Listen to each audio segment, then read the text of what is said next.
All right, so to do the bank 1 sensor 2 O2 sensor, we're going to start right in the top. We pop the hood, and you can see the wire for it. It goes down to the exhaust right down there. Okay, that's the furthest one down. We'll follow it up. It comes to right here. We're going to disconnect that. You can do that by pressing on this and drawing down on the wire side. So let's push on this right here and then draw down on the wiring. It should come right apart. If it doesn't, just, keep giving it a little tug. You can even use a little bit of penetrant. We'll set that aside and we'll get underneath the vehicle. Okay, so we made it underneath the vehicle. We found the O2 sensor we're going to be working on. We're going to follow this wire and you're going to see that there's a little clip, and it's nothing special, it's just a little plastic clip. Take your small screwdriver. We're going to work our way in between there and open this up. That's going to make it so we can get this out of here. We'll grab that clip because we're going to reuse it. So it's time to remove the O2 sensor. You're going to need a socket like this, and this is made specifically for O2 sensors. It has a slot right there, and it's the perfect size. Just slide it right over just like this.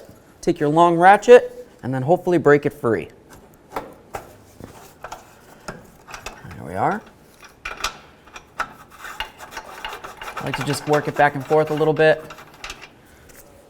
and then you should be able to just twist it out by hand. There we are, friends. This is the area where the O2 sensor is going to ride. We need to make sure you clean that up. You want to have a nice smooth surface there for the new O2 sensor to mount onto. That looks pretty great. Take your new O2 sensor. It's got a brand new crush gasket on there, or crush washer.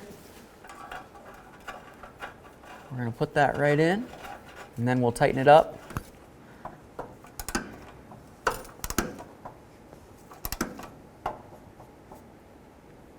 Okay. That's bottomed out. It's nice and snug. Let's continue. Okay, our clip was broken, so I'm just going to use a wire tie. I'll get my hand out of the way in a second here.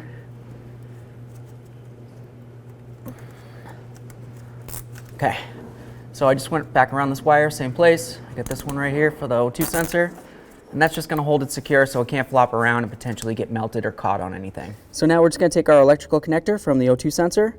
You've got your lock area, you can tell because it has the nub. Line it up with the lock area on the wiring harness, click it in, give it a tug.